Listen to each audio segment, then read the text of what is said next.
آپ زمین کو اس سے کوریدنا شروع ہو گئے اور صحابہ کہتے ہیں ہم سارے آپ کے پاس جمع ہو گئے. یوں لگتا تھا ایسے سناٹا چھایا ہوا تھا کہ جیسے ہمارے سروں کے اوپر پرندے بیٹھے ہوئے.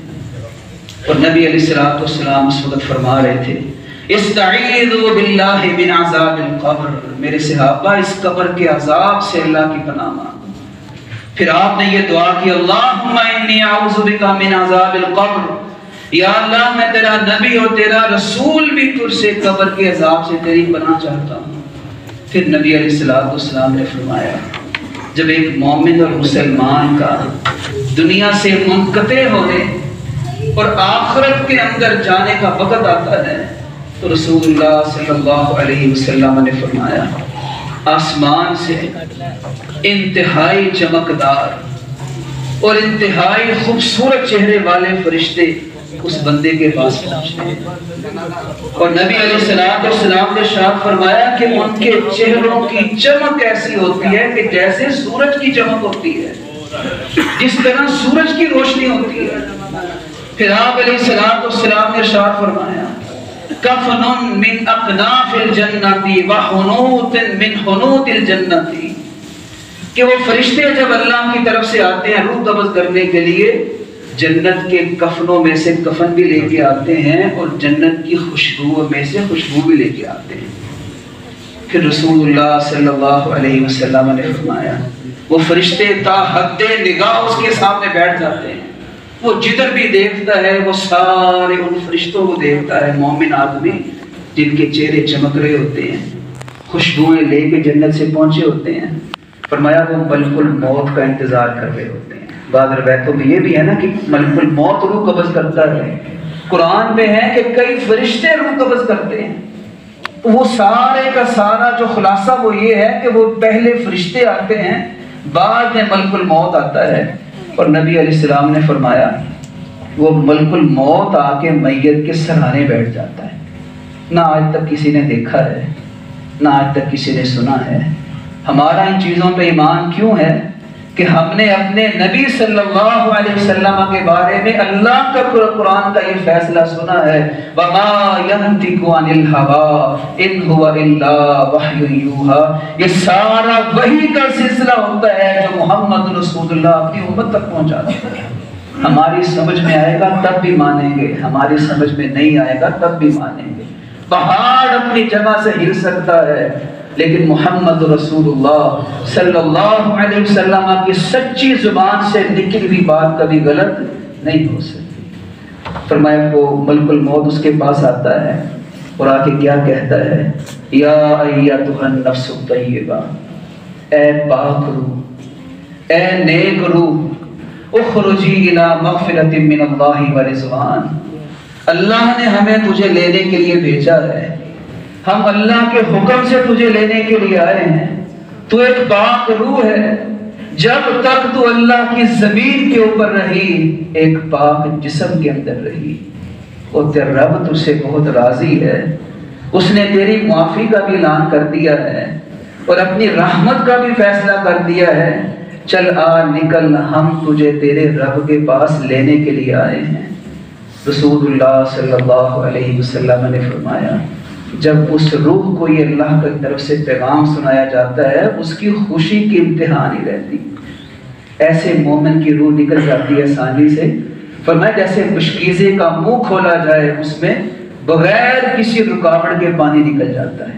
فرمایا جو ہی روح نکالتا ہے فرشتہ ملک الموت، وہ جو دیگر فرشتے ہوتے ہیں وہ جنت کا کفن لے کے آئے ہوتے ہیں، فوراً سے پہلے اس کفن میں اس کو لپیٹ لیتے ہیں اور وہ جو جنت کی خوشبو لے کے پہنچے ہوتے ہیں اس روح کو وہ ساری خوشبو لگا دی جاتی ہے. حدیث کے لفظ ہیں اس کی خوشبو جو ہے وہ آسمان اور زمین کے درمیان کستوری کی خوشبو سے بھی زیادہ بہترین خوشبو بن کے پھیل جاتی ہے. میں نے ایک بہت بڑے پروفیسر ڈاکٹر سے ایک بات سنی، انہوں نے بتایا کہ مجھے ایک ایسی نرس نے یہ بات بتائی کہ جس نے اپنا 30 سال کا وقت ایک ایسی واڑ میں گزارا تھا کہ جہاں پر انہی لوگوں کو لایا جاتا تھا جن کا آخری وقت قریب ہوتا تھا. وہ کہتے ہیں اس ڈاکٹر نرس نے مجھے بتایا کہ میری ساری زندگی کے اندر ایک واقعہ ایسا ہوا کہ ایک آدمی تھا، جب اس کی موت واقعہ ہوئی اس پوری وارڈ کے اندر ایک عجیب سی خوشبو پھیل گئی اور تقریباً 15 سے 20 منٹ تک وہ خوشبو وہاں پہ باقی رہی۔ نہ جانے اللہ کو اس کی کون سی نیکی پسند آ گئی۔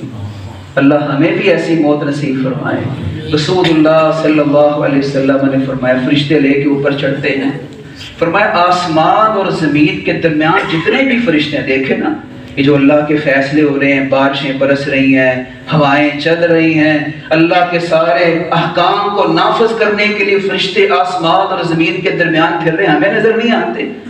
فرمایا وہ جس بھی فرشتے کے پاس سے لے کے جاتے ہیں خوشبو والی اس روح کو، ہر فرشتہ یہ بات کہتا ہے ما ھذا الروح الطیب، یہ کس قدر بہترین خوشبو ہے، یہ کس کی خوشبو ہے، یہ کون خوش نصیب آدمی ہے۔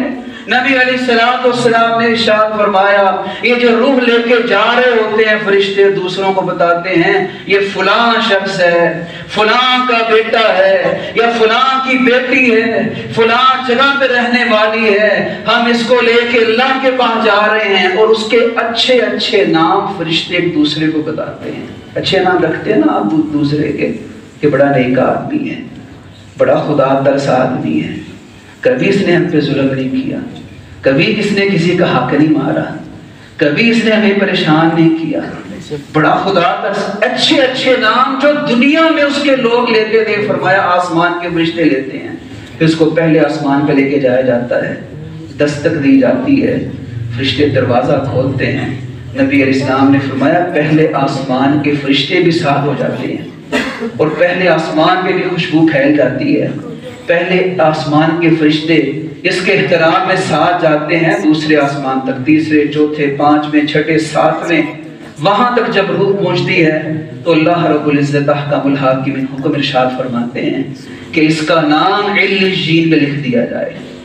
جو کامیاب لوگ ہیں اور اس کی روح کو زمین پہ واپس بھیج دیا جائے، اور اللہ رب العزت احکم الحاکمین ارشاد فرماتے ہیں میں نے مٹی ہی سے اس کو پیدا کیا، مٹی ہی کے اندر یہ دوبارہ اس کا وجود جائے گا اور میں دوبارہ مٹی ہی سے اسے پھر سے زندہ کروں گا۔ آگے قبر کے کیا حالات ہیں وہ انشاءاللہ آئندہ جمعہ اس کو سمجھیں گے۔ پھر نبی علیہ السلام نے فرمایا کہ جب کسی کافر کی موت کا وقت آتا ہے، اور ایک حدیث میں لفظ ہے کسی فاجر کی موت کا وقت آتا ہے، اور فاجر کسے کہتے ہیں؟ حرام کھانے والا بھی فاجر ہے، ملاوٹ کرنے والا بھی فاجر ہے، اپنی بہنوں کا حق کھانے والا بھی فاجر ہے، اپنے ماں باپ کو ستانے والا بھی فاجر ہے، اسی طرح بدکاری کرنے والا بھی فاجر ہے، دوسروں پہ ظلم زیادتی کرنے والا بھی فاجر ہے۔ یہ سارے کے سارے چیزیں، فتنہ، فساد، اسی طرح شر انگیز لوگ سارے اس میں شامل ہیں۔ فرمایا اس کی موت کا وقت آتا ہے، فرشتے اس کے پاس آتے ہیں، اس قدر ڈراؤنی ان کی شکل ہوتی ہے تا حد نگاہ بیٹھ جاتے ہیں، اور جہنم کا بدبودار اس کے پاس کفن لے کے آتے ہیں۔ پھر ملک الموت آتا ہے، اس کے سرانے آ کے بیٹھتا ہے اور کیا کہتا ہے؟ یا ایھا الروح الخبیث، اے خبیث روح، اے خبیث روح، جب تک تو اللہ کی زمین پہ رہی اس خبیث جسم کے اندر رہی، چل اللہ نے ہمیں تجھے لینے کے لیے بھیجا ہے اور وہ رب تجھ سے بڑا ناراض ہے۔ نبی علیہ السلام نے فرمایا روح نکلنا نہیں چاہتی، روح نکلتی نہیں، جسم میں بھاگتی ہے، ملک الموت اس کے جسم سے روح کو کھینچتا ہے۔ پھر آپ نے اس کی کیفیت بیان فرمائی کہ گرم سیخ کو ایک تر اون کے اندر شامل کیا جائے، جب اس کو باہر نکالا جائے وہ اس اون کا کیا حشر کر دے گی۔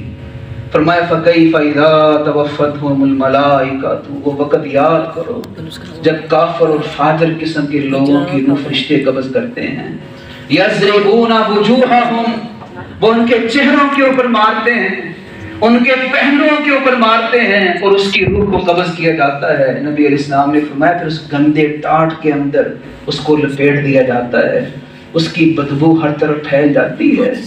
جب آسمان اور زمین کے درمیان فرشتے دیکھتے ہیں تو وہ کیا پوچھتے ہیں؟ ما حاضر روح الخبیث، یہ کس خبیث روح کی بدبو ہے جس نے سارے کے سارے اس ماحول کو بدبودار کر دیا ہے۔ فرمایا پھر بتایا جاتا ہے یہ فلاں کا بیٹا ہے یا فلاں کی بیٹی ہے، اور اس کے وہ نام بتائے جاتے ہیں جو دنیا میں اس کے لوگ نام لیتے تھے، کہتے ہیں بڑا فراڈیا آدمی ہے، بڑا دھوکے باز انسان ہے، بڑا ملاوٹ کرنے، یعنی وہ چیزیں جو دنیا میں لی جاتی ہیں فرشتے ایک دوسرے کو بتاتے ہیں۔ فرمایا پہلے آسمان کے پاس لے کے جایا جاتا ہے، دستک دی جاتی ہے، لیکن اس کے لیے دروازہ نہیں کھولا جاتا، آسمان کا دروازہ نہیں کھولا جاتا۔ پھر آپ نے قرآن کی آیت پڑھی، لا تفتح لهم ابواب السماء ولا يدخلون الجنة حتى يلج الجمل في سم الخياط۔ آپ نے فرمایا ایسے بدبخت کافروں کے لیے اور فاجروں کے لیے اللہ کے آسمان کے دروازے نہیں کھولے جاتے۔ اس لیے خدا را میرے محترم ساتھیوں، مجھے اور آپ سب کو حرام کماتے وقت، جھوٹ بولتے وقت، کسی کا حق مارتے وقت، اللہ اور اس کے رسول کے حقوق اور بندوں کے حقوق میں کمی کرتے وقت، اپنے ماں باپ کو ستاتے وقت، اپنے بیوی بچوں کے ساتھ غلط معاملہ سلوک کرتے وقت اپنے اس وقت کو یاد رکھنا چاہیے۔ اللہ رب العالمین سے دعا ہے کہ اللہ تبارک و تعالی ہم سب کو ایک اچھی موت نصیب فرمائے، اور جیسا کہ میں نے خطبہ کے شروع کے اندر عرض بات کی تھی، ہم سب لوگ چاہتے ہیں کہ اللہ ہماری موت اچھی فرمائے، لیکن اس کے لیے ہمیں اپنی زندگی بھی اللہ اور اس کے رسول کے حکم کے مطابق گزارنی پڑے گی۔ زندگی اپنی مرضی سے ہم گزاریں، کمائیں اپنی مرضی سے، کھائیں اپنی مرضی سے، دل کیا نماز پڑھ لیں، دل کیا نہ نماز پڑھیں، دوسروں کے حق مار کے اور پھر دعا یہ کریں کہ ہماری موت اچھی آ جائے، یہ کسی بھی صورت مناسب نہیں ہے۔ اللہ تبارک و تعالیٰ جو کہا گیا، جو سنا گیا، اس پہ عمل کی توفیق عطا فرمائے۔ وآخر دعوانا الحمدللہ۔ ہاں جی، یہی ویڈیو کو اینڈ کرتے ہیں، اور آج کافی اچھا خطبہ تھا، تو یہی ویڈیو کو اینڈ کرتے ہیں۔ تھینک یو، اللہ حافظ۔